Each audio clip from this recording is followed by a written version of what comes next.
بن کے رحمت خدا آ گئے ہیں مصطفیٰ، ان کے صدقے دور ہوگی خلق سے ہر ایک بلا، رحمتوں کی اب چھا گئی گھٹا، آ گئے نبی آخری نبی۔ الحمدللہ رب العالمین والصلاة والسلام علی خاتم النبیین، اما بعد فاعوذ باللہ من الشیطان الرجیم، بسم اللہ الرحمن الرحیم۔ الصلاة والسلام علیک یا رسول اللہ وعلی آلک واصحابک یا حبیب اللہ، الصلاة والسلام علیک یا نبی اللہ وعلی آلک واصحابک یا نور اللہ۔ شافع امم، شہیدی حشم، نبی محترم، شفیع امم، تاجدار حرم، سراپا جود و کرم، صلی اللہ علیہ وآلہ وسلم کا فرمان عالی شان ہے جو روزانہ مجھ پر 50 بار درود پاک پڑھے، قیامت کے دن میں اس سے مصافحہ کروں گا، یعنی ہاتھ ملاؤں گا۔ صلو علی الحبیب صلی اللہ تعالی علی محمد صلی اللہ تعالی علیہ وآلہ وسلم۔ مدنی چینل کے ناظرین، پروگرام ہے حسن و جمال مصطفیٰ، اور ہم نبی پاک کے جسم اقدس کے اعضائے شریفہ پر بات کر رہے ہیں، ان کے کمالات، اعجازات، معجزات، برکات و شان کو بیان کرنے کی کوشش کر رہے ہیں۔ تو آج بھی انشاءاللہ نبی پاک صلی اللہ علیہ وسلم کے ایک عضو با کمال پر ہم بات کریں گے۔ اس عضو با کمال کی تو کیا شان ہے، اور نبی کریم علیہ الصلوۃ والسلام کا کیا مقام و مرتبہ ہے۔ آج ہم بات کریں گے نبی پاک کی چشمان مبارک، یعنی مبارک آنکھوں پر۔ سبحان اللہ، آنکھیں تو ہر ایک کو دی گئی ہیں، مگر میرے آقا کی آنکھیں تو سبحان اللہ سبحان اللہ، کیا شان ہے ان آنکھوں کی کہ وہ تو دور بھی دیکھتی ہیں، نزدیک بھی دیکھتی ہیں، دل کے اندر کے حال بھی جان لیتی ہیں، دیوار کے پیچھے کے حالات بھی نبی پاک علیہ الصلوۃ والسلام دیکھ لیتے ہیں، اور بھی بہت ساری شانیں۔ یہ تو نبی پاک کے بارے میں۔ نبی پاک کے غلاموں کی آنکھوں کی شان کیا ہے وہ میں انشاءاللہ آپ کو شروع میں عرض کرتا ہوں۔ ہمارے ساتھ آج مبلغین ہیں، مبلغ دعوت اسلامی محمد عدنان چشتی اتاری دامت برکاتہم العالیہ، مبلغ دعوت اسلامی مدنی رضا اتاری، مبلغ دعوت اسلامی راشد علی اتاری مدنی۔ تو ہم بات کر رہے تھے آنکھوں کی کرامت پر، آنکھوں کی برکات پر، اور آنکھوں کی طاقت پر۔ تو رسول اللہ کی آنکھوں کی طاقت کے تو کیا کہنے، امام جلال الدین سیوطی شافعی رحمۃ اللہ تعالیٰ علیہ نے جامع کبیر میں، اور امام ابو نعیم نے حضرت حارث ابن مالک انصاری رضی اللہ عنہ سے روایت کیا، اور اس روایت کو منظوم شکل میں مولانا روم رحمۃ اللہ تعالی علیہ نے مثنوی معنوی مولانا روم میں بھی نقل فرمایا ہے۔ اب وہ اشعار چونکہ فارسی میں اس کا ترجمہ ہی آپ کے سامنے عرض کروں گا۔ ایک دن نبی پاک علیہ الصلوۃ والسلام نے اپنے پیارے صحابی حضرت زید رضی اللہ عنہ سے کچھ فرمایا۔ اب وہ جو فرمایا اس کا ترجمہ یہ ہے، رسول اللہ نے ایک دن صبح کے وقت سیدنا زید سے فرمایا، اے میرے مخلص مہربان اور پیارے ساتھی دوست، تم نے کس حالت میں صبح کی؟ تو انہوں نے عرض کیا، یا رسول اللہ صلی اللہ علیہ وسلم، مومن بندے کی طرح۔ پھر آپ نے فرمایا، اگر باغ ایمان کھلا ہے تو اس کی نشانی کیا ہے؟ یعنی ایمان واقعی تم کہہ رہے مومن بندوں کی طرح کی ہے تم نے صبح، تو اس کی نشانی کیا ہے؟ تب حضرت زید نے عرض کیا، یا رسول اللہ، مخلوق تو آسمان کو دیکھتی ہے، میں عرش کو اور عرشیوں سمیت سب کو دیکھ رہا ہوں۔ یعنی وہ کہہ رہے ہیں میں عرش کو بھی دیکھ رہا ہوں، اور عرش پر کیا ہو رہا ہے اس کو بھی دیکھ رہا ہوں۔ کہتے ہیں کہ میں 8 جنتوں اور 7 جہنم میرے سامنے اس طرح ہے جس طرح بت پرست کے آگے اس کے بت ہیں۔ پھر عرض کی، یا رسول اللہ، میں مخلوق کو ایک ایک کر کے پہچانتا ہوں، جس طرح چکی کے کارخانے میں گیہوں اور جو میں فرق کر لیا جاتا ہے، جو اس کو جانتا ہے، اس طرح میں مخلوق کو پہچانتا ہوں۔ پھر عرض کیا کہ بہشتی یعنی ان میں سے جنتی کون ہے، ملعون جہنمی کون ہے، میرے سامنے سانپ اور مچھلی کی طرح الگ الگ ظاہر ہے۔ یعنی میں پہچان کر سکتا ہوں کہ سانپ اور مچھلی جس طرح اس کی پہچان ہوتی ہے، اسی طرح میں جہنمی اور جنتی کی پہچان رکھتا ہوں۔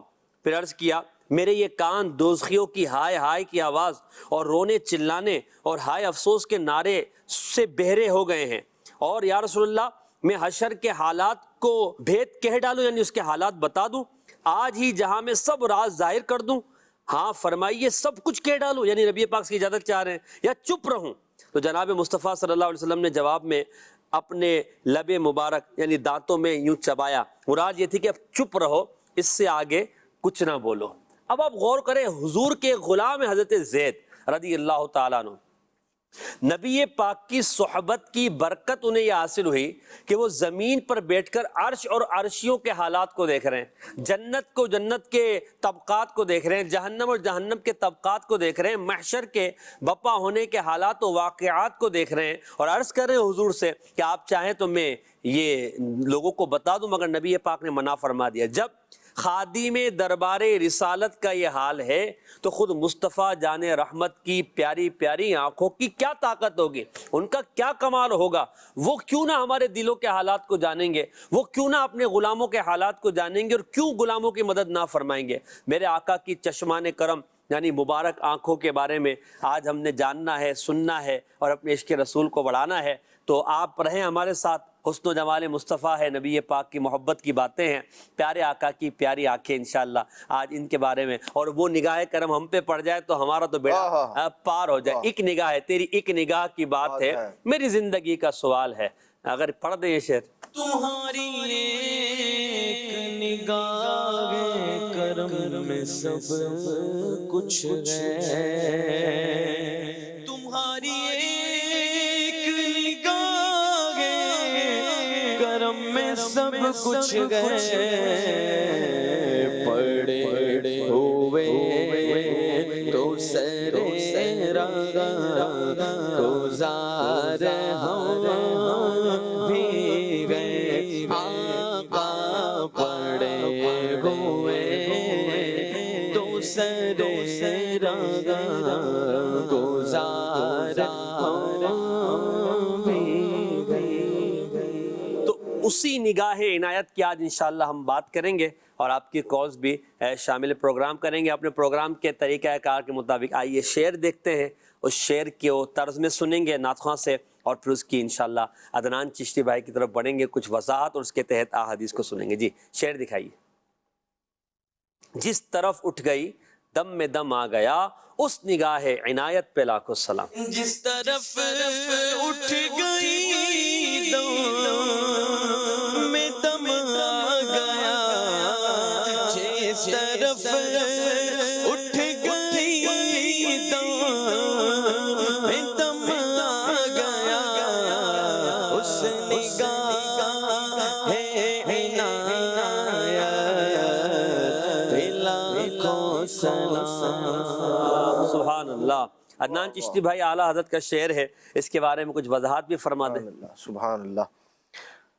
محسن بھائی، نبی پاک صلی اللہ تعالیٰ علیہ وآلہ وسلم کی جو نگاہ مبارک کا کمال ہے، سرکار صلی اللہ تعالیٰ علیہ وسلم کی آنکھ مبارک کی جو عظمت ہے، اعلیٰ حضرت رحمت اللہ تعالیٰ علیہ گویا اس کی طاقت کو بیان فرما رہے ہیں۔ سبحان اللہ۔ فرما رہے ہیں نبی پاک صلی اللہ تعالیٰ علیہ وآلہ وسلم کی مبارک آنکھ کی عظمت یہ ہے، رفعت یہ ہے کہ جس پر نبی پاک علیہ السلام کی نگاہ مبارک پڑ گئی ہے، دم میں دم آ گیا۔ فرمایا وہ ایسے ہے جیسے یوں کہہ لیں مردہ کے اندر جان پڑ جاتی ہے، جس پر نگاہ مصطفیٰ پڑ گئی ہے وہ بندہ ایسا ہی جان والا ہو گیا ہے، ایسی ہی جو ہے اس کی کیفیت ہو گئی ہے۔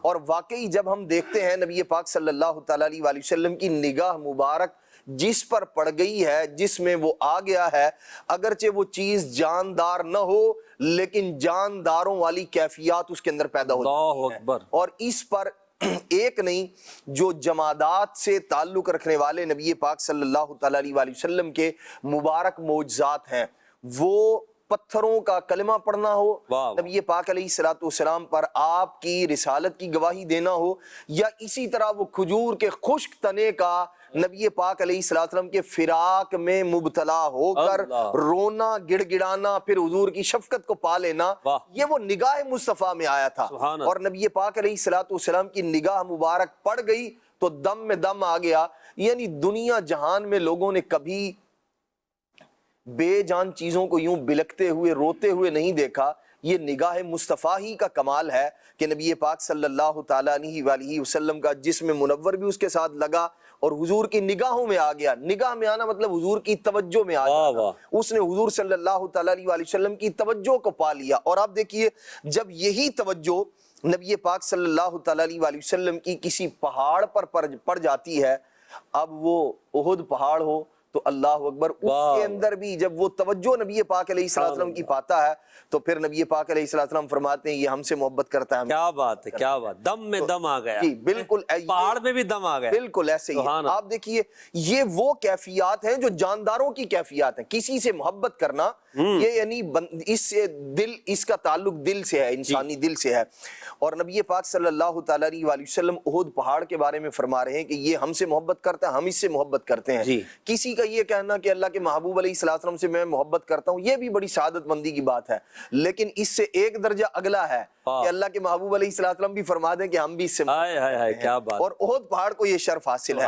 تو اعلیٰ حضرت رحمت اللہ تعالیٰ علیہ جو فرما رہے ہیں جس طرف اٹھ گئی دم میں دم آ گیا، دم میں دم آ گیا اس نگاہ عنایت پہ. کیا بات ہے. جس طرف اٹھ گئی دم میں دم آ گیا اس نگاہ عنایت پہ لاکھوں سلام مصطفیٰ جانے رحمت پہ لاکھوں سلام. اور اسی پر بس نہیں ہے. یہ بے جان اشیاء اور یوں کہہ لیں کفر جو ہے نا وہ موت ہے، اور اسلام جو ہے نا یہ زندگی ہے. بالکل حیات ہے. اس اعتبار سے بھی دیکھا جائے نبی پاک صلی اللہ تعالیٰ علیہ وآلہ وسلم کی نگاہ عنایت ازلی ابدی بدبخت نہ ہو وہ بندہ، تو نبی پاک صلی اللہ تعالیٰ علیہ وآلہ وسلم کی نگاہ مبارک جس پر پڑی ہے،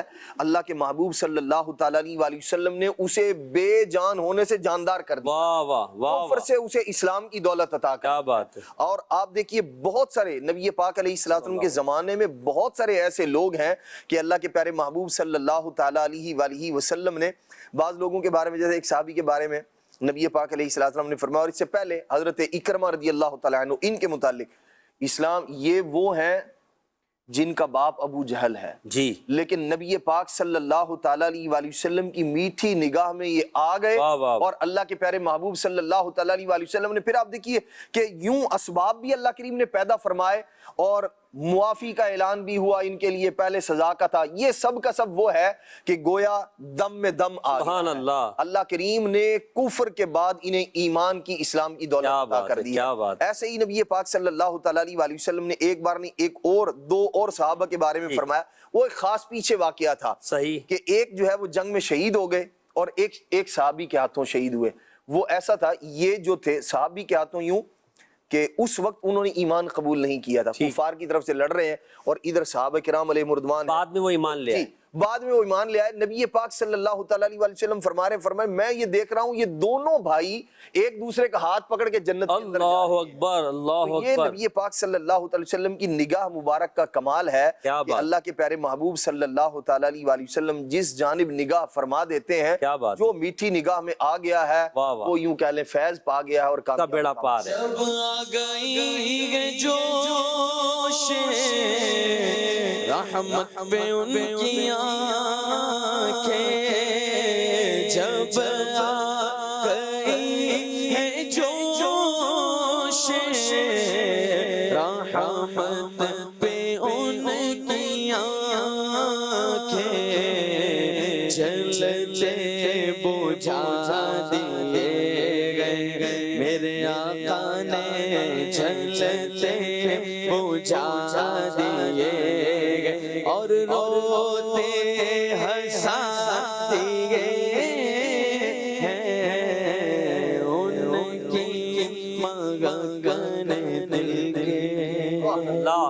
راشد بھائی کی طرف بڑھتا ہوں، مگر اس سے پہلے میں چاہوں گا کہ نبی پاک کے مبارک آنکھوں کی مبارک حیت و صورت پر بات کروں. چنانچہ میرے ہاتھ میں، میری موبائل میں جو کتاب ہے ذکر جمیل خطیب پاکستان وعید شیریں بیان حضرت علامہ شفیع کاڑوی صاحب رحمۃ اللہ تعالیٰ علیہ کی، اس میں آپ لکھتے ہیں کہ حضور سرور عالم صلی اللہ علیہ وسلم کی مقدس اور نورانی آنکھیں بہت ہی خوبصورت تھیں، قدرت الہی سے سرمگی تھیں کہ سرمے کے بغیر معلوم ہوتا گویا کہ سرما لگایا ہوا ہے. آنکھوں میں سفیدی میں باریک سرخ ڈورے تھے جن کو علامات نبوت میں شمار کیا جاتا تھا، اور پلکیں نہایت خوش نما اور دراز تھی، یعنی واہ۔ کشادہ تھی، سبحان اللہ۔ تو مبارک آنکھوں کی جو خوبصورتی ہے نا وہ بھی بہت ہی شاندار ہے، اس کے بارے میں ہم تصور بھی نہیں کر سکتے۔ ہاں جب قبر میں جائیں گے اور نبی پاک کی مبارک آنکھوں کو دیکھیں گے نا، پھر کہیں گے کہ سبحان اللہ، کیا اللہ نے حسن عطا فرمایا آنکھوں کو، کہ جو آنکھ کو دیکھے تو وہ آنکھ پر ہی فریفتہ ہو جائے،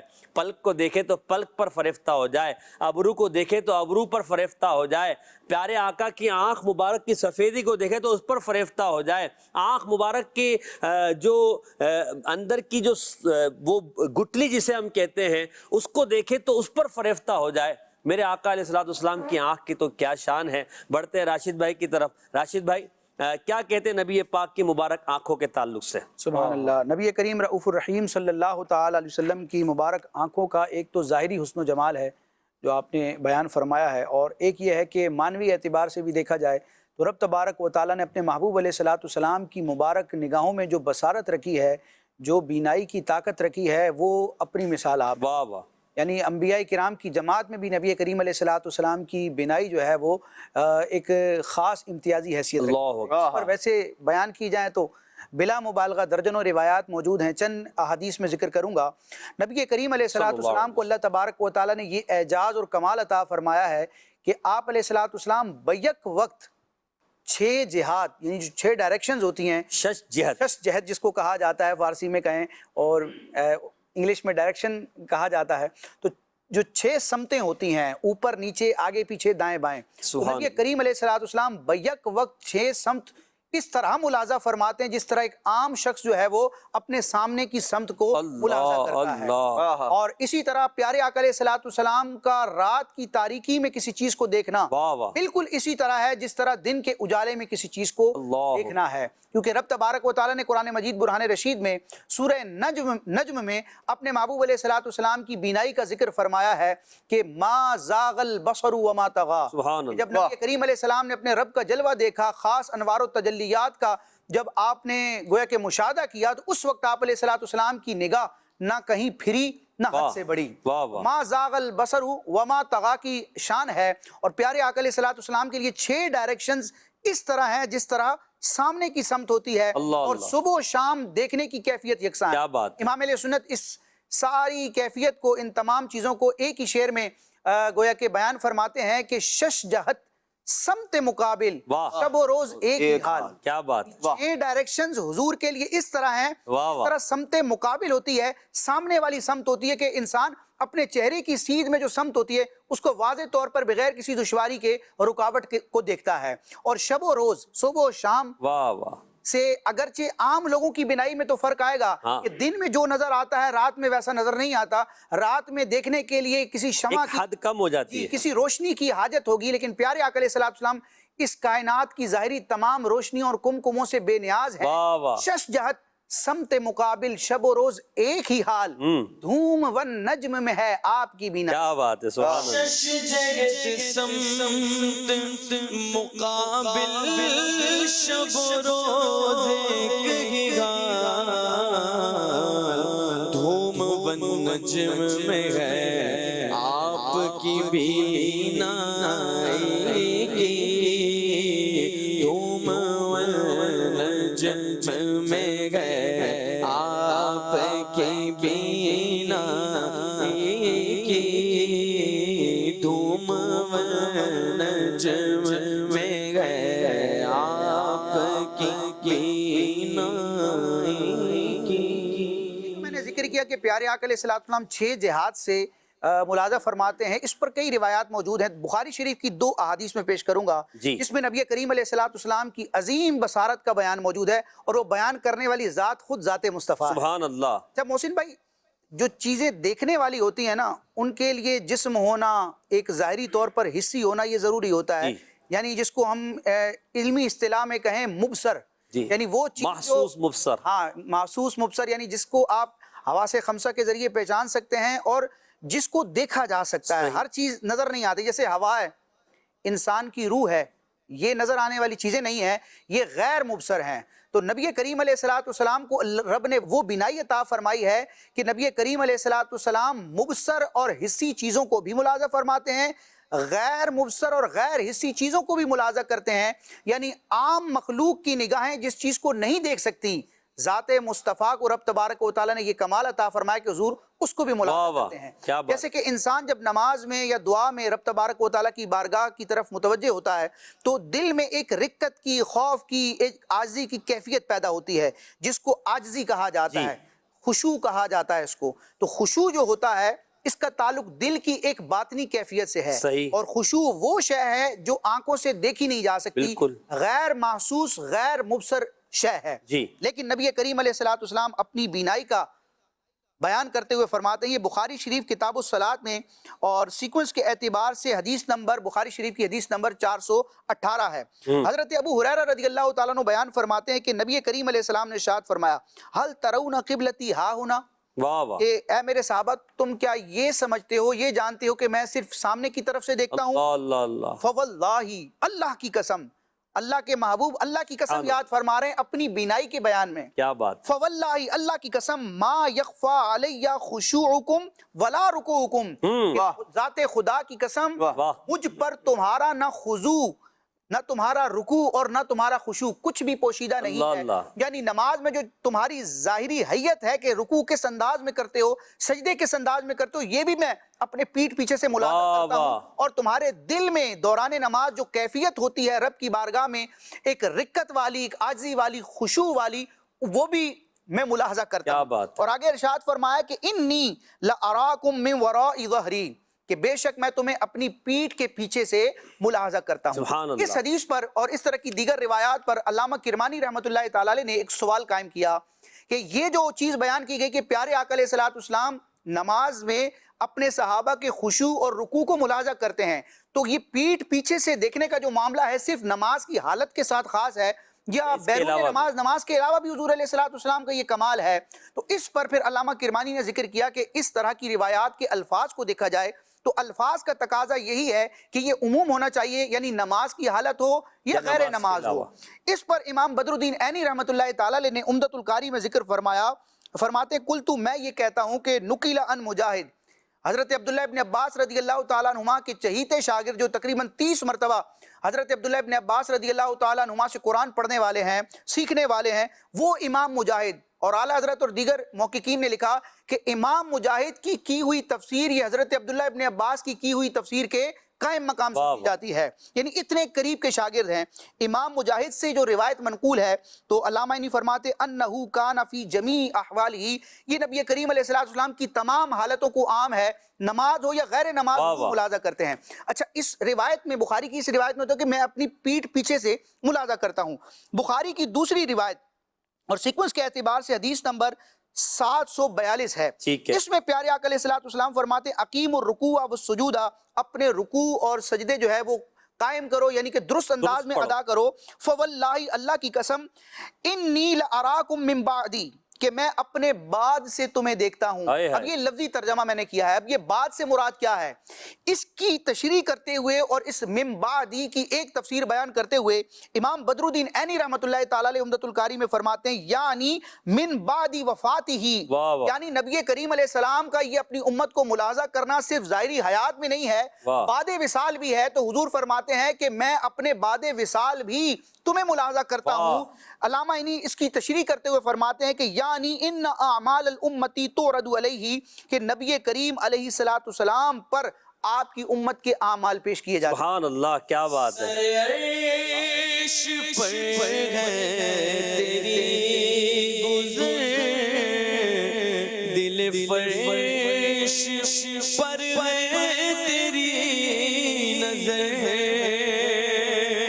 سر عرش پر ہے تیری گزر، دل فرش پر ہے تیری نظر، ملکوت ملک میں کوئی شے نہیں وہ جو تجھ پہ آیا نہیں، ملکوت ملک میں کوئی شے نہیں وہ جو تجھ پہ آیا نہیں۔ سبحان بھائی، کیا خوب ماشاءاللہ راشد بھائی نے احادیث بیان کی، اور اعلیٰ حضرت کا یہ شعر کہ ملکوت و ملک میں کوئی شے نہیں وہ جو تجھ پہ آیا نہیں، نبی پاک کی مبارک آنکھیں. ایسے ہی نبی پاک صلی اللہ تعالیٰ علیہ وآلہ وسلم کی مبارک عظمت و رفعت ایسے ہی ہے. بے شمار بہت ساری احادیث مبارکہ کو اعلیٰ حضرت رحمۃ اللہ تعالیٰ علیہ نے اس شعر میں جمع کر دیا. سبحان اللہ. اگر دیکھا جائے اللہ کے پیارے محبوب صلی اللہ تعالیٰ علیہ وآلہ وسلم وہ جو مکہ میں دو شخصوں کا آپس میں بیٹھ کر ایک معاہدہ کرنا کہ ایک آدمی جو ہے وہ حضرت فضالہ بن عبید رضی اللہ تعالیٰ عنہ ہیں اس میں، اور ایک دوسرا شخص تھا جو کافر تھا، یہ مسلمان ہونے سے پہلے کی بات ہے. مکہ پاک کے اندر بیٹھ کر ایک معاہدہ ہو رہا ہے دو آدمیوں کے درمیان. ان میں سے ایک کہہ رہا ہے کہ میں جاتا ہوں اور معاذ اللہ نبی پاک علیہ السلام کو قتل کر دوں گا اور تم میرے بچوں کی کفالت کرنا. اس نے کہا ٹھیک ہے جی، خرچہ پانی میں کروں گا، تم جاؤ. یہ یہاں بیٹھ کر آپس میں جو ہے وہ گفتگو کی، معاہدہ کیا، اور ادھر نبی پاک صلی اللہ تعالیٰ علیہ وآلہ وسلم کو اس غلط ارادے سے، شہید کرنے کے ارادے سے یہ آ گئے. اللہ کے پیارے محبوب علیہ السلام یوں آگے آگے ہیں اور یہ پیچھے پیچھے. اب یہ چاہا کہ میں حضور علیہ السلام پر جو ہے وہ حملہ کر دوں. عمیر بن وہب ہے غالباً ان کا نام. تو نبی پاک صلی اللہ تعالیٰ علیہ وآلہ وسلم نے فوراً پیچھے مڑ کے دیکھا اللہ کے محبوب علیہ السلام اور نام لیا ان کا. فرمایا تم، ایک دم جو ہے نا وہ ایسے آدمی گھبرا جاتا نا، یہ کیا ہوا، جان لیا. تو نبی پاک صلی اللہ تعالیٰ علیہ وآلہ وسلم نے ارشاد فرمایا کہ کیا کر رہے ہو؟ میں جی ذکر کر رہا ہوں، اللہ کا ذکر کر رہا ہوں. سرکار علیہ السلام نے فرمایا نہیں، وہ بتاؤ جو تمہارے دل میں ہے. ارشاد فرمایا درست بات بتاؤ، تم جس ارادے سے آئے ہو فرمایا اس کو پورا کرو. تو انہوں نے کہا جی میں تو کسی ارادے سے نہیں آیا. نبی پاک علیہ السلام نے ارشاد فرمایا وہ جو وہاں بیٹھ کر تم فلاں آدمی کے ساتھ معاہدہ کر کے آئے ہو، وہ تو میرے قتل کا منصوبہ بنا کے آئے ہو. نبی پاک علیہ السلام کا یہ فرمانا تھا، قدموں میں گرے اور کلمہ پڑھ کے سبحان اللہ. وہ جو وہاں ہو رہا ہے معاہدہ، نبی پاک علیہ السلام کی نگاہ مبارک اس کو بھی دیکھ رہی ہے. اللہ کے محبوب صلی اللہ تعالیٰ علیہ وآلہ وسلم اسے بھی ملاحظہ فرما رہے. اور پھر خود یہ جو ملکوت و ملک میں کوئی شے، اللہ یعنی جو زمین و آسمان میں جو کچھ ہے نگاہ مصطفیٰ میں ہے. نبی پاک علیہ السلام اس کو جانتے ہیں. اللہ کے محبوب صلی اللہ تعالیٰ علیہ وآلہ وسلم نے خود اپنی جو بصارت مبارک ہے اس کے بارے میں فرمایا ان اللہ قد رفع لی الدنیا فانا انظر الیہا وَإِلَى مَا هُوَ كَائِنٌ إِلَى يَوْمِ الْقِيَامَةِ. نبی پاک صلی اللہ تعالیٰ علیہ وآلہ وسلم نے فرمایا اللہ پاک نے زمین کو میرے لیے اٹھا دیا ہے. سبحان اللہ. فرمایا اور کیسے اٹھا دیا ہے، کیسے قریب کر دیا ہے. فرمایا وَأَنَا أَنظُرُ إِلَيْهَا، میں دنیا کو دیکھ رہا ہوں. وَإِلَى مَا هُوَ كَائِنٌ إِلَى يَوْمِ الْقِيَامَةِ، فرمایا قیامت تک جو کچھ ہونے والا ہے نبی پاک علیہ السلام نے فرمایا وہ سب کا سب میں دیکھ رہا ہوں. کیسے دیکھ رہا ہوں؟ ارشاد فرمایا جیسے اپنے ہاتھ کی ہتھیلی. کفی. سبحان اللہ. نبی یہ ہے نبی پاک علیہ السلام کی وہ بصارت مبارک، وہ آنکھ مبارک کا کمال ہے اللہ کے پیارے محبوب علیہ السلام کے کہ آپ نے قیامت تک، آپ دیکھیے جو ہونے والا ہے، جو حال ہے اس کو تو سب دیکھ لیتے ہیں. کیا بات ہے، سامنے جو چیز ہے اسے تو سب جان لیتے ہیں، لیکن اللہ کے پیارے محبوب علیہ السلام وہ ہیں فرماتے انظرو، میں دیکھ رہا ہوں اس کو الی ما ہوا کائن الی یوم القیامہ، فرمایا جو قیامت تک ہونے والا ہے میں سب کا سب دیکھ رہا ہوں. کیا بات ہے. یہ نبی پاک صلی اللہ تعالیٰ علیہ وآلہ وسلم کی آنکھ مبارک کا کمال ہے جسے اعلیٰ حضرت رحمت اللہ تعالیٰ اس انداز میں بیان. اعلیٰ حضرت کا دوسرا شعر بھی نا آنکھ مبارک پہ. پہلے آپ یہ دم میں دم والا ہی پڑھ دیں، پھر دوسرے شعر کی طرف بھی بڑھیں گے، کالز بھی لیتے ہیں. جی جس طرف اٹھ گئی دم میں دم آ گیا، اس نگاہ عنایت دل کو کالز دیجیے گا. حضور اکرم صلی اللہ علیہ وسلم آج بھی اپنی امت کو دیکھ رہے ہیں، یہ کہنا کیسا اور یہ کیسے ممکن ہے کہ بندہ قبر کے اندر سے سارے جہاں کو دیکھ لے؟ اس کا جواب انشاءاللہ عدنان چشتی بھائی سے لیں گے. اگلے کال کی طرف بڑھتے ہیں. جی محسن بھائی سے میرا ریکویسٹ ہے کہ اس شعر کا مطلب سمجھا دے. سر عرش پر ہے تیری گزر، دل فرش پر ہے تیری نظر، ملکوت و ملک میں کوئی شے نہیں وہ جو تجھ پہ عیا نہیں. انشاءاللہ راشد بھائی اس کا مطلب سمجھائیں گے اللہ نے چاہا تو. چشتی صاحب پہلے والے سوال کا جواب، یہ کیسے ممکن ہے کہ بندہ قبر کے اندر ہو؟ جیسے میں اگر قبر کے اندر ہوں، مر گیا ہوں، تو مجھے باہر کے حالات کیسے پتہ چلیں گے؟ نبی پاک صلی اللہ تعالیٰ علیہ وآلہ وسلم کی عظمت و رفعت یہ ہے کہ امت کے جو اعمال ہیں نبی پاک صلی اللہ تعالیٰ علیہ وآلہ وسلم پر وہ پیش کیے جاتے ہیں، تو اللہ کے پیارے محبوب صلی اللہ تعالیٰ علیہ وآلہ وسلم اس اعتبار سے بھی جانتے ہیں، اور اس پر ایک نہیں درجنوں احادیث مبارکہ ہیں اور صحیح سند کے ساتھ احادیث مبارکہ موجود ہیں کہ اللہ کے پیارے محبوب صلی اللہ تعالیٰ علیہ وآلہ وسلم پر عرض اعمال کہا جاتا ہے اس حدیث پاک کو، کہ اعمال پیش کیے جانا۔ تو یہ نبی پاک صلی اللہ تعالیٰ علیہ وآلہ وسلم کی عظمت و رفعت ہے، جس کو حضور نے خود بیان فرمایا، جب خود ارشاد فرماتے ہیں کہ میری امت کے اعمال مجھ پر پیش کیے جاتے ہیں۔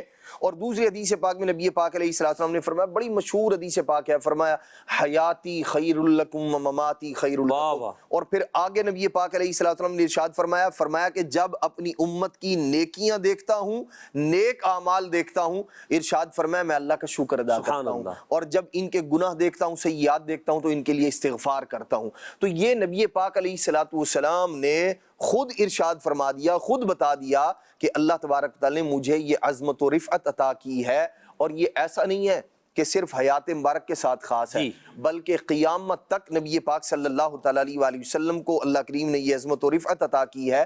فرشتے آپ کی بارگاہ میں اعمال پیش کرتے ہیں اور نبی پاک علیہ السلام یوں جانتے ہیں، اس اعتبار سے بھی۔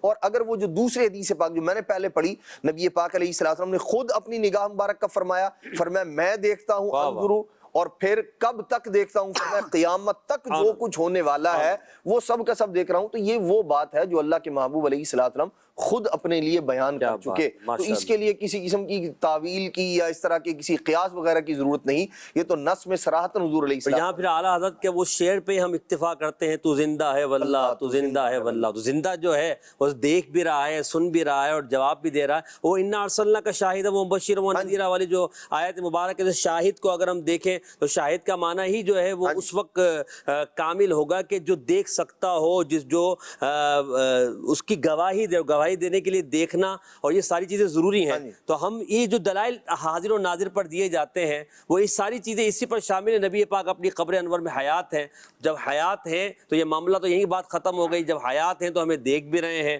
اور ہمارے حالات سے واقف، اور قیامت میں اللہ کی بارگاہ میں گواہی بھی دیں گے، تو ہم کیوں نہ کہیں جھوم کے تو زندہ ہے واللہ، تو زندہ ہے واللہ، تو زندہ ہے واللہ، تو زندہ ہے واللہ، میرے چشم عالم سے چھپ جانے والے، میرے چشم عالم سے چھپ جانے والے، میرا دل بھی چمکا دے چمکانے والے۔ محسن بھائی، روایات اپنی جگہ، یعنی احادیث مبارکہ میں نبی پاک علیہ السلام نے خود بیان فرمایا ہے، اس کے ساتھ ساتھ ناقابل تردید واقعات اور وہ شواہد موجود ہیں جنہیں جھٹلایا نہیں جا سکتا۔ آپ دیکھیے نبی پاک صلی اللہ علیہ وسلم کے وصال مبارک کے بعد ایک محدث، ایک امام شرف الدین بوصیری رحمۃ اللہ تعالی علیہ بیمار ہو جاتے ہیں، فالج زدہ ہوتے ہیں، ٹھیک ہو جاتے ہیں۔ سبحان اللہ، کیسے ٹھیک ہو گئے؟ نبی پاک صلی اللہ تعالیٰ علیہ وسلم تشریف لائے، ہاتھ مبارک پھیرا، فالج والا جسم جو ہے وہ صحت یاب ہو گیا۔ حضرت امام سعد الدین تفتزانی رحمۃ اللہ تعالیٰ علیہ، یہ وہ طالب علم ہیں جنہیں سبق یاد نہیں ہوتا تھا، لیکن آج مدارس میں کوئی مدرسہ ایسا نہیں، کوئی جامعہ ایسا نہیں جہاں ان کی لکھی ہوئی کتاب نہ پڑھائی جاتی ہو۔ بندہ اس وقت تک علم کلام میں مہارت حاصل نہیں کر سکتا جب تک ان کی لکھی ہوئی کتابیں نہ پڑھ لے۔ یہ عالم دین کیسے بنے؟ نبی پاک علیہ السلام کو وہاں قبر انور میں معلوم ہے کہ سعد نام کا ایک بندہ ہے، سبق اس کو یاد نہیں ہوتا، کرم فرمانے کے لیے تشریف لائے، آب دہن چٹایا، دعا کی، اور پھر آپ دیکھ لیں دنیا کے اندر یہ وہ حقیقت ہے جس سے انکار نہیں کیا جا سکتا۔ غوث پاک رحمت اللہ تعالی علیہ بیان کرنے پر قدرت نہیں ہے، لیکن پھر ایک وقت وہ آتا ہے کہ 70 ہزار کا مجمع ہے، اور غوث پاک رضی اللہ عنہ بیان فرماتے ہیں نبی پاک صلی اللہ تعالی وسلم کے لعاب دہن کی برکت سے قبر منور میں جانتے ہیں عبد القادر میرا ایک شہزادہ ہے، بیان کرنے کی قدرت نہیں ہے، اللہ کے محبوب علیہ الصلوۃ والسلام تشریف لاتے ہیں اور لعاب دہن چٹاتے ہیں، پھر اس کے بعد بیان کرتے ہیں۔ اور ایسے ہی امام فسوی رحمۃ اللہ تعالی علیہ جلیل القدر امام ہے، حدیث پاک کے بڑی خدمت کی ہے، زمانہ طالب علمی میں نابینا ہو گئے تھے، فرماتے میں رو رہا تھا، اللہ کی بارگاہ میں عرض کر رہا تھا، مجھے ایسے اونگ آئی، آنکھ لگی میری، نبی پاک علیہ السلام تشریف لے آئے۔ اللہ اکبر۔ یہ کیا ہے؟ یہ وہ ہے جس کا انکار کیا ہی نہیں جا سکتا، یعنی ایک آدمی نابینا تھا ٹھیک ہو گیا، آپ کیسے کہا جا سکتا ہے کہ اس کے بارے میں پتہ نہیں تھا؟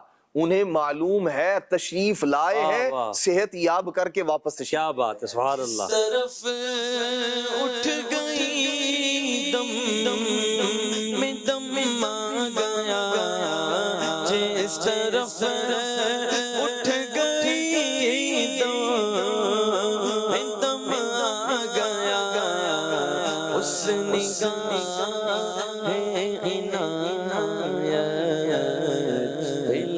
کو سلام، اس نگاہ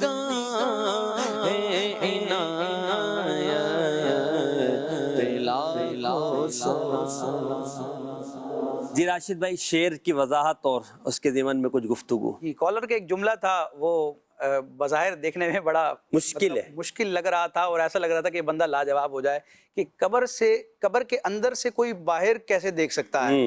نبی کریم علیہ الصلوۃ والسلام تو باہر سے قبر کے اندر کے معاملات آتے ہیں، اور پھر اندر سے باہر کا دیکھنا۔ دیکھیں، ایک ہوتی ہے دنیاوی ظاہری زندگی اور ایک ہے برزخ کی زندگی۔ برزخ کے احکام مختلف ہیں۔ یہ الگ بات ہے کہ اللہ تبارک و تعالیٰ اپنے انبیاء کو کل نفس ذائقۃ الموت کا مزہ چکھانے کے بعد اور اس وعدے کی تصدیق کے بعد جو دوبارہ حیات عطا فرماتا ہے، وہ صرف برزخی نہیں ہوتی، وہ دنیاوی، حسی، جسمانی، حقیقی حیات ہوتی ہے، لیکن برزخی معاملات اور اس کی بھی احکام کا ثبوت ہو رہا ہوتا ہے۔ اب برزخ کے معاملات کو دنیاوی ظاہری معاملات پر بالکل قیاس نہیں کیا جا سکتا۔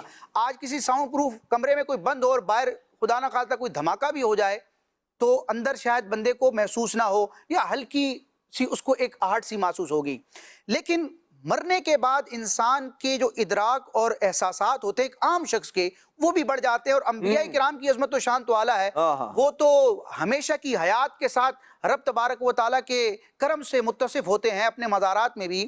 بخاری شریف کی روایت ہے، نبی کریم علیہ السلام فرماتے ہیں ان العبد اذا وضع فی قبرہ، جب بندے کو اس کی قبر میں رکھا جاتا ہے، اس کی تدفین ہوتی ہے، وتولی عنہ اصحابہ، اور اس کے جو دوست احباب ہوتے ہیں تدفین کے بعد جب وہ جاتے ہیں، اب وہ کب جاتے ہیں؟ اس قبر کو بند کرنے کے بعد، اس پر سلے رکھنے کے بعد، من و من مٹی تلے اس کو دفن کرنے کے بعد جاتے ہیں۔ سرکار علیہ السلام فرماتے ہیں، بخاری کے کلمات ہیں، بخاری وہ بخاری کے اصح الکتب بعد کتاب اللہ تعالی تحت ادیم السماء، کہ قرآن مجید برہان رشید کے بعد مسلمانوں کی سب سے اوتھینٹک، مستند اور معتبر کتاب بخاری ہے۔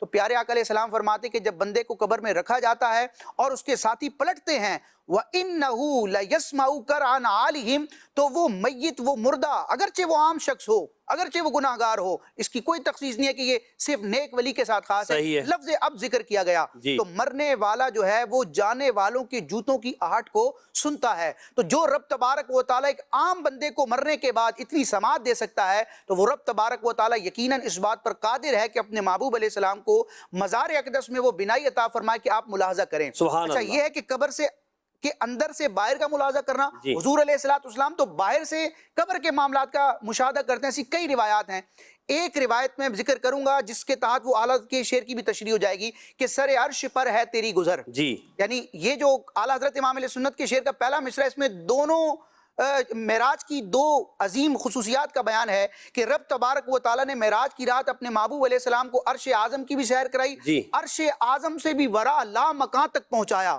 اور پھر اس رات لی نوریہ من آیاتنا کے تحت اللہ تعالیٰ نے اپنی قدرت کی جو نشانیاں دکھائیں، ان نشانیوں میں سے جو زمینی نشانیاں ہیں، اس ایک نشانی کا بیان کرتے ہوئے نبی کریم علیہ السلام، مسلم شریف کی حدیث پاک ہے، ارشاد فرماتے ہیں کہ مررت علی موسیٰ لیلۃ اسری بی عند الکثیب الاحمر، کہ شب معراج میں سرخ ٹیلے کے پاس نبی حضرت موسیٰ علیہ السلام کے پاس سے گزرا۔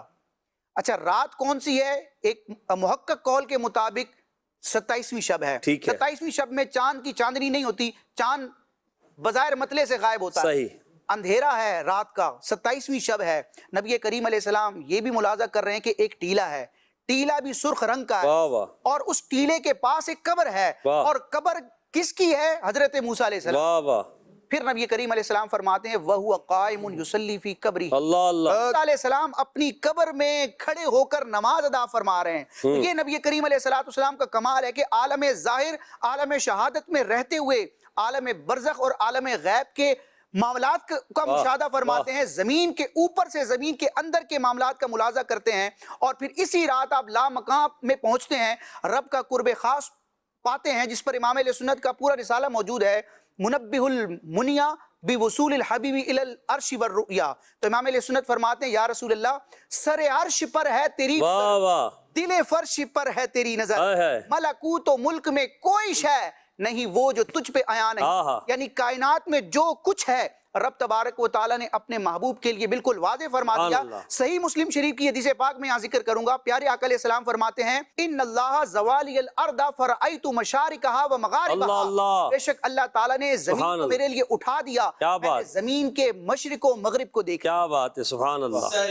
عرش پر گئے تیری گزر, دل فرش پر ہے تیری نظر, ملکوت و ملک میں کوئی شے نہیں وہ جو تجھ پہ آیا.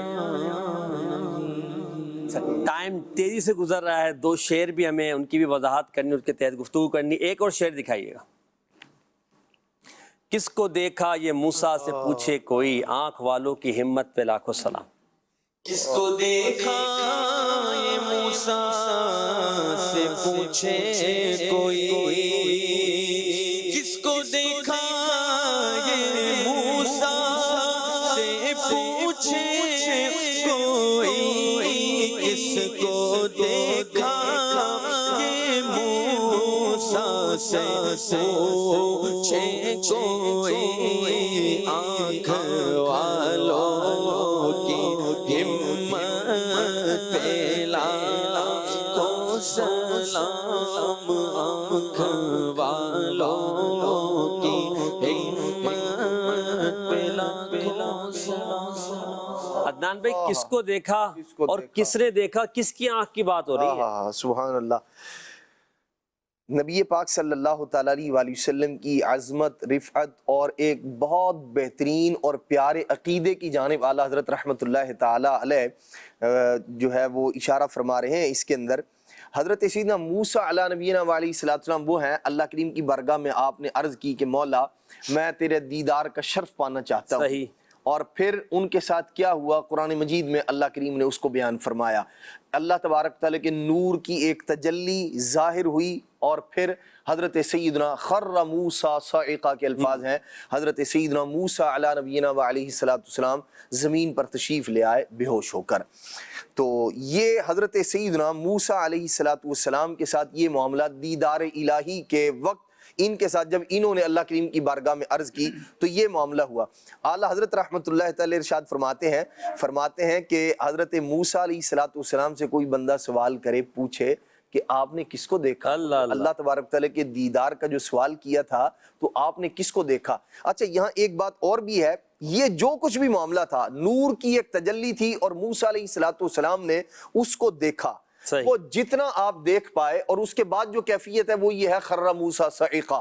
لیکن یہاں دو چیزیں جو قابل ذکر ہیں وہ یہ ہے, حضرت سیدنا موسیٰ علیہ نبینا علیہ السلام یہ جو دن تھا اس کے بعد سے ان کے چہرے کے انوار و تجلیات اس قدر بڑھ چکے تھے, اللہ کریم کو نہیں دیکھا. اللہ, وہ ایک تجلی تھی, نور کی ایک جلوہ گری تھی. اس کے بعد کی کیفیت عرض کر چکا, اور اس کا اثر یہ تھا کہ ان کے چہرے انور پر اس قدر انوار و تجلیات کا یوں کہہ لیں کہ ایک جمگٹا لگ گیا تھا, یوں اس قدر انوار و تجلیات تھے, آنکھ بھر کے کوئی آدمی دیکھ اللہ. موسیٰ علیہ السلام کو آپ حجاب ڈال کے رکھتے تھے اپنے چہرے پر, اور جب کسی کے سامنے ہٹا دیتے تھے نا اور وہ آنکھ بھر کے دیکھتا تھا تو بے ہوش ہو کے گر جایا کرتا تھا.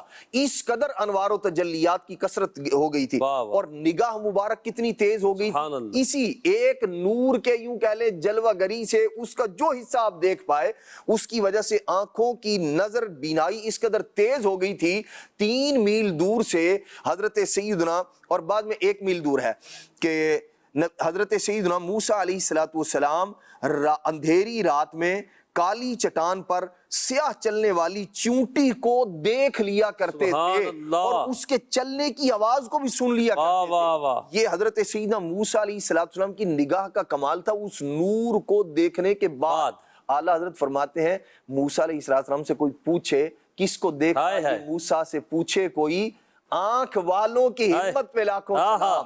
نبی پاک صلی اللہ تعالیٰ علیہ وسلم وہ ہیں جن کی عظمت و رفت یہ ہے کہ آپ نے اپنے رب کا دیدار یوں کیا ہے, ایک تو کعبہ قوسین پر اور پھر ما زاغ البصر وما طغى. یہ عظمت و یہ رفعت. اب آپ دیکھیے نبی پاک صلی اللہ تعالیٰ علیہ وسلم کی نگاہ مبارک, جنہوں نے ایک نور کی تجلی دیکھی ان کی نگاہ اتنی تیز ہے, اور وہ آقا صلی اللہ تعالیٰ علیہ وسلم جنہوں نے اللہ تبارک تعالیٰ کو لا مقام میں یوں دیکھا کہ ما زاغ البصر وما طغى, اور کعبہ قوسین کی جو ہے وہ عظمت و رفت اور وہ کنارہ بھی, وہ ایک یوں کہہ لیں کنایہ بھی موجود ہے. ان مصطفیٰ کریم صلی اللہ علیہ وسلم کی نگاہ مبارک کا کمال کیا ہوگا. سبحان اللہ. یہ شان پائز, یہ شان پائز سعادت گئے خالق نے عطا کی زیارت گئے. یہ شان پائز سعادت گئے خالق نے عطا کی زیارت گئے. جب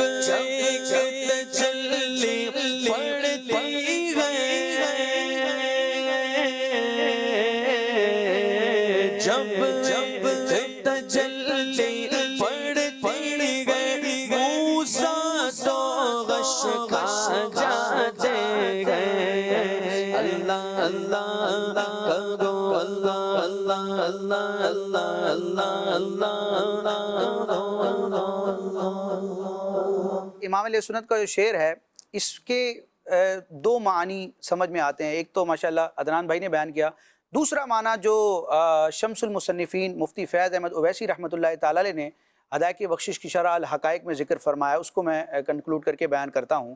دیکھیں کسی چیز کے حوالے سے اگر کسی تاثرات لینے ہوں یا اس کی اہمیت کو جاننا ہو تو اس فیلڈ کے جو ماہرین ہوتے ہیں ان سے ان کی بات ویلڈ بھی ہوتی ہے اور ان کے ویوز لیے جاتے ہیں. مثال کے طور پر عدنان چشتی بھائی ہیں, یہ المدینۃ العلمیہ میں عرصہ دراز سے تحقیقی کام ماشاءاللہ سر انجام دے رہے ہیں, اور بالخصوص فیضان حدیث جو حدیث کے حوالے سے جو شعبہ ہے, شعبہ حدیث میں الحمدللہ یہ کام کر رہے ہیں. تو اب کہا جائے کہ یہ فلاں حدیث ہے, اس کی تخریج کی گئی ہے اور اس میں بڑی محنت ہوئی ہے, یہ کتنی محنت ہوئی ہے یہ تو عدنان صاحب سے پوچھیں. جی تو یہ آپ کو بتائیں گے کہ یہ جو محقق نے یا کسی بھی ایک طالب علم نے کسی حدیث کی تخریج نکالی ہے, ریفرنسز نکالے ہیں, اس کے سند کے راویوں پر کلام کیا ہے, تو یہ کتنی ارکریزی سے کام ہوا ہے یہ فیلڈ کا بندہ جانتا ہے, عام بندے کو سمجھ نہیں آئے گا. یہ چیز سمجھنے کے بعد اب اس تناظر میں دیکھیں کہ حضرت موسیٰ علیہ السلام وہ ہیں جنہوں نے رب تبارک و تعالیٰ کے دیدار کی تمنا کی, صحیح عرض کی, اور پھر آپ کو رب تبارک و تعالیٰ نے اپنی صفات کا ایک جلوہ عطا فرمایا.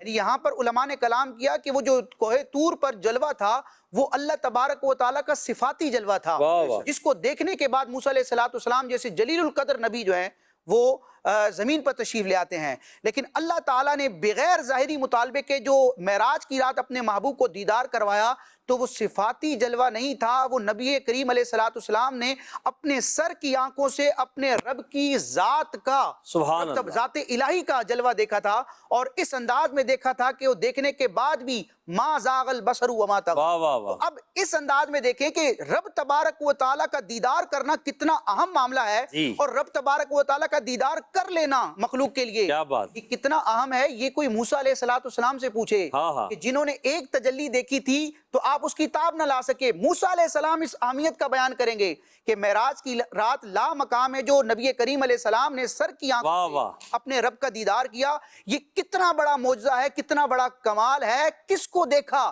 علیہ السلام نے معراج کی رات, کس کو دیکھا؟ یہ کسی عام بندے سے نہیں، موسیٰ سے پوچھے واہ واہ واہ، آنکھوں والوں کی ہمت، یہاں ہائے جمع ہائے۔ کے الفاظ ہیں تعظیم کے لیے، نبی کریم علیہ السلام کی آلات نے لکھا آنکھوں والوں کی ہمت پہ لاکھوں سبحان سلام، اللہ۔ یعنی حضور علیہ السلام کی بینائی کا کمال اگر پوچھنا ہے تو موسیٰ علیہ السلام سے سبحان اللہ، یہ شعر کس کو دیکھا یہ موسیٰ سے پوچھے کوئی، کس کو دیکھا یہ موسیٰ سے پوچھے کوئی، آنکھ والوں کی ہمت پہ لاکھوں سلام، آنکھوں والوں کی ہمت پہ لاکھوں سلام۔ شعر دکھائیے گا۔ نیچی آنکھوں کی شرم و حیا پر درود، اونچی بینی کی رفعت پہ لاکھوں سلام۔ تو اگر یہ دو مصروں کو الگ الگ کر لیں تو نیچی آنکھوں کی شرم و حیا کو ایک اسلائی میں بیان فرما دیں، راشد بھائی اونچی بینی والی کو بیان فرما دیں، پھر دونوں کو مل کر انشاءاللہ ہمارے نعت خواہ پڑھ دیں گے تو شرم و حیا والی بھی گفتگو ہو جائے۔ آنکھ کی بات ہو، شرم و حیا کا ذکر نہ ہو تو یہ تھوڑا سا انکمپلیٹ رہتا ہے۔ جی اس کو پڑھیے گا شعر۔ اللہ اکبر۔ نیچی آنکھوں کی شرم و حیا پر درود، اونچی بینی کی رفعت پہ لاکھوں سلام، اونچی بینی کی رفعت پہ لاکھوں سلام۔ حضور سبحان اللہ، آپ نے بڑی پیاری بات فرمائی کہ آنکھ ہو تو اس کا حسن جو ہے نا وہ شرم و حیا میں ہی ہے، کہ جب آنکھ میں شرم و حیا ہو تو یقیناً وہ عظمت، وہ رفعت والی آنکھ ہے۔ اور نبی پاک صلی اللہ تعالیٰ علیہ وآلہ وسلم کی مبارک نگاہ کے بارے میں اعلیٰ حضرت رحمۃ اللہ تعالی اسی نگاہ مبارک کے بارے میں بات فرماتے ہیں، فرماتے ہیں نیچی آنکھوں کی شرم و حیا پر درود۔ سبحان اللہ۔ نبی پاک علیہ السلام کی وہ مبارک آنکھیں، اور حضور کا ایک مبارک عمل بھی ہے کہ جب سرکار صلی اللہ تعالیٰ علیہ وآلہ وسلم کسی سے بات کیا کرتے تھے تو اس کی آنکھوں میں آنکھیں ڈال کے بات نہیں فرمایا کرتے تھے، بلکہ نبی پاک صلی اللہ تعالیٰ علیہ وآلہ وسلم نگاہ مبارک نیچی رکھا کرتے تھے، اور یہ قرآن مجید کا بھی حکم ہے اور مومنوں کے لیے بھی یہی حکم ہے۔ تو نبی پاک صلی اللہ تعالیٰ علیہ وآلہ وسلم نگاہ مبارک جھکا کے رکھا کرتے تھے، اگر کسی کو دیکھنا بھی ہوتا تھا نا تو ایک بڑی مبارک پیاری ادا تھی، سرکار صلی اللہ تعالیٰ علیہ وسلم نے یوں آنکھ مبارک کے کنارے سے دیکھا کرتے تھے، تو نگاہ مبارک جھکی ہوا کرتی تھی۔ فرماتے ہیں اسی وہ جو نگاہ مبارک جھکی ہوئی جو آنکھیں ہیں، پلکیں جو جھکی ہوئی ہوا کرتی تھی، نگاہیں جو شرم و حیا والی تھیں، فرماتے ہیں ان آنکھوں پر اللہ کریم اللہ اللہ اللہ۔ یہاں جو آپ نے فرمایا نا اتنی خوبصورت آپ کی ادا تھی کہ جب کسی کو دیکھنا ہوتا تو تھوڑا سا کن اکھیوں سے یوں دیکھنا۔ میں یہ سوچ رہا تھا، میرے اپنے دل کا خیال ہے کہ جب حضور کا اتنا دیکھنا سامنے والے کو چمکا دے، دمکا دے، دل بدل دے، جب حضور پوری نگاہ ڈالیں گے تو اس کا کیا حال ہوگا؟ اعلیٰ حضرت کہتے ہیں چمک تجھ سے پاتے ہیں سب پانے والے، میرا دل بھی چمکا دے چمکانے والے۔ اگلا مصرع جو ہے اونچی بینی والا۔ جی، بینی جو ہے یہ ناک کو کہا جاتا ہے۔ نبی پاک علیہ السلام کے اعضائے مبارکہ کا جو حسن و جمال ہے اس کے حوالے سے علماء نے ایک اصول بیان کیا ہے۔ دیکھیں حسن کی جو تعریف ہوتی ہے نا وہ کیا ہوتی ہے؟ ویسے تو ہر شخص اپنے اعتبار سے حسن کا ایک معیار لیے ہوتا ہے، کوئی گورے رنگ کو یا آنکھوں کو بھلا لگ رہا ہے، کسی مخصوص بندے کو لگ رہا ہے تو وہ کہے گا کہ فلاں بندہ حسین ہے۔ حسن کی جو تعریف ہے نا اس میں یہ چیز ایک مرکزی حیثیت رکھتی ہے کہ اعضاء موزوں ہوں، یعنی مناسب ہوں، جس چہرے پر جتنی آنکھ ہونی چاہیے جس سائز کی اتنی ہو، جتنا ناک جچتا ہے اتنا ہو، تو یہ حسن و جمال ہوتا ہے۔ اگر اعضاء میں تناسب نہ ہو بظاہر تو پھر وہ حسن کے منافی ہوتا ہے۔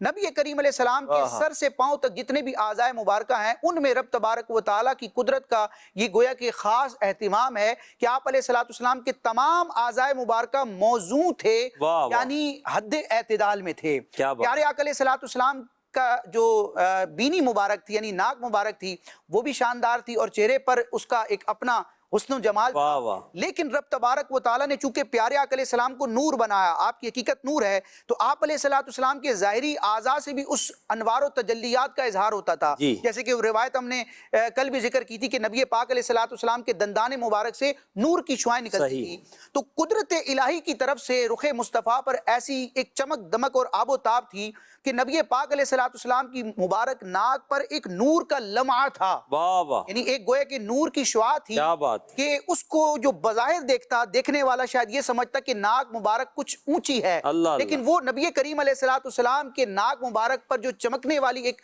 شعاع تھی، واہ واہ، تو امام اہل سنت فرماتے ہیں کہ اونچی بینی کی رفعت پہ لاکھوں سلام، سبحان اللہ، کہ نبی کریم علیہ الصلوۃ والسلام کی مبارک جو بینی ہے، ناک مبارک پر جو ایک کمال ہے جس سے کیا ایک بات ہے۔ رفعت کا گویا کہ اشارہ ہوتا ہے، اس پر لاکھوں اچھا، سلام۔ اس کی ایک شرح یہ بھی کی گئی کہ اس میں جو نا اعلیٰ حضرت نے تقابل پیش کیا، یعنی ایک جگہ فرمایا کہ نیچی نظروں کی شرم و حیا پر درود، یعنی آپ کی نگاہ جھکی رہتی تھی، مگر یہاں بینی سے مراد حضور کا دیکھنا ہے، حضور کی بصارت ہے، اونچی بینی، اگرچہ نگاہ نیچے ہے مگر وہ اتنے کمال والی ہے کہ وہ اونچی سے اونچی چیز کو بھی دیکھ لیا کرتی ہے، اونچی بینی کی رفعت پہ لاکھوں سلام، کہ وہ رفعت اونچائی پہ چلی گئی۔ آپ بھی شاعری سمجھانا شروع کر دیا آپ نے۔ تو آپ کے ساتھ رہیں گے، سیکھ ہی جائیں گے، دوبارہ شعر پڑھیں انشاءاللہ۔ آنکھوں کی شرم و حیا پر درود، نیچی آنکھوں کی شرم و حیا پر درود، اونچی بینی کی رفعت پہ لاکھوں سلام، اونچی بینی کی رفعت پہ لاکھوں سلام۔ آخر میں یہ ضرور کہنا چاہوں گا کہ جب ہم نبی پاک کی مبارک آنکھوں کی بات کر رہے ہیں اور شرم و حیا کا بھی ذکر ہوا ہے، میلاد والے آقا صلی اللہ علیہ وسلم جن کا ہم میلاد منا رہے ہیں، جن کی خوشی میں آج ہم رات کا تقریباً 1:15 بجنے والا ہے، ہم حسن و جمال مصطفیٰ پر بات کر رہے ہیں، حیا پر بات کر رہے ہیں، تو ہمیں یہ بھی دیکھنا چاہیے کہ میں میلاد جن کا منا رہا ہوں، کیا میری آنکھوں میں بھی حیا ہے، میری نظر میں بھی کوئی ایسی شرم و حیا والی کیفیت ہوتی ہے، میرا چلنے کا انداز بھی شرم و حیا والا ہوتا ہے، میرا بولنے کا انداز، میں جب بولتا ہوں تو اس میں شرم و حیا کے الفاظ ہوتے ہیں، یا ایسے کہ سامنے والا سنے تو وہ بیچارہ توبہ تلہ کر اٹھے، میری جو گفت و شنید ہے، یا میری جو نشست و برخاست ہے، یا میری جو تنہائی ہے، جلوت و خلوت ہے، اس میں شرم و حیا ہے یا نہیں؟ تو جن پیاری آنکھوں کے واسطے ہم دے رہے ہیں، جن پیاری آنکھوں کی ذکر کو ہم کر رہے ہیں، ان پیاری آنکھوں کے اس پیارے پیارے میٹھے میٹھے وصف کو بھی اپنانا ہماری ذمہ داری ہے کہ ہم نبی پاک علیہ الصلوۃ والسلام کی سنت، یعنی آپ کا ایک وصف ہے کہ آپ شرم و حیا والے، اور کیسے شرم و حیا والے کہ کواری لڑکیوں سے زیادہ آپ نبی پاک علیہ الصلوۃ والسلام کی حیات تھی، اتنی حیا والے، تو ہم حیا کو اپنائیں، شرم کو اپنائیں، اپنی نگاہ کی حفاظت کریں، اور ساتھ ہی اپنے الفاظ پر جو ہم بولتے ہیں، ہماری جلوت و خلوت ہے، اس پر ہم غور کریں کہ کہیں ایسا تو نہیں لوگوں کے سامنے تو حیا کا کچھ اظہار ہو مگر جب تنہائی میں ہو تو معاذ اللہ بے حیائی کا سلسلہ ہو۔ آج میلاد والے پیارے نبی صلی اللہ علیہ وسلم کا صدقہ اللہ سے مانگیں، اور اپنی جلوت و خلوت ظاہر و باطن میں حیا کے پہلو کی کشش کو مانگے اللہ سے کہ اللہ ہمیں یہ حیا عطا فرما دے، اور ہم ایک ایسے با حیا بن جائیں جیسا کہ اللہ اور اس کے رسول چاہتے ہیں، اور پھر یہ حیا ہمارے معاشرے میں عام ہو جائے، کیونکہ بے حیائی نے ہمارے معاشرے کا بیڑا غرق کر کے رکھا ہے۔ نوجوان کیا، بچے کیا، بوڑھے کیا، مرد کیا، عورت کیا، سب کو پیارے آقا کی ان شرم و حیا والی نظروں کا صدقہ مانگنا چاہیے۔ بڑی خوبصورت اعلیٰ حضرت رحمۃ اللہ تعالیٰ نے یہاں پہ ذکر کیا اور نبی پاک کی شرم و حیا کو ذکر کیا ہے، تو اللہ ہمیں شرم و حیا عطا فرمائے، اور بے شرمی اور بے حیائی والے ہر اس کام سے بچائے جس کو ہم کہیں کہ یہ بے شرمی والا کام ہے، بے حیائی۔ بعض عرفاً ہوتے ہیں، بعض شرعاً ہوتے ہیں، ہر طرح کی بے شرمی کے کام سے اپنے آپ کو بچانا یہ ہماری ذمہ داری ہے، کیونکہ ہم میلاد منا رہے ہیں، اور جو میلاد منا رہا ہے نا اس کی ذمہ داری ڈبل ہو جاتی ہے، کیونکہ وہ میلاد منا کر اپنا اظہار کر رہا ہے میں عاشق رسول ہوں، تو عاشق رسول پھر عشق رسول سے سرشار، اس کا انداز بھی عشق رسول والا ہی ہونا چاہیے۔ اللہ کریم ہم سب کو نبی پاک کی پیاری پیاری آنکھوں کا صدقہ عطا فرما دے۔ آخر میں نعت خواہ صاحب سے چاہوں گا پیر مہر علی شاہ صاحب رحمۃ اللہ علیہ کا شعر جو ہے وہ پڑھ دیں، اسی پر انشاءاللہ ہم اپنے پروگرام کو اختتام کریں گے۔ تو وہ جو پورا غالباً رباعی ہے، وہ پوری رباعی آپ نے پڑھنی، اس کے بعد انشاءاللہ ہم اختتام کریں گے۔ مکھ چند بدر شانی، مکھ چند بدر شانی،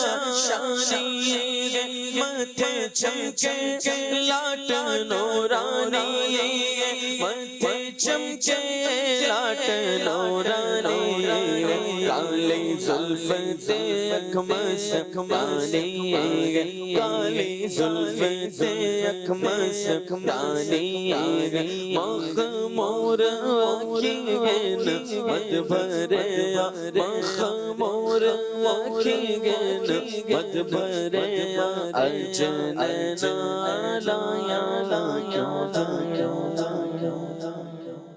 بن کے رحمت خدا آ گئے ہیں مصطفیٰ، ان کے صدقے دور ہوگی خلق سے ہر ایک بلا، رحمتوں کی اب چھا گئی گھٹا، آ گئے نبی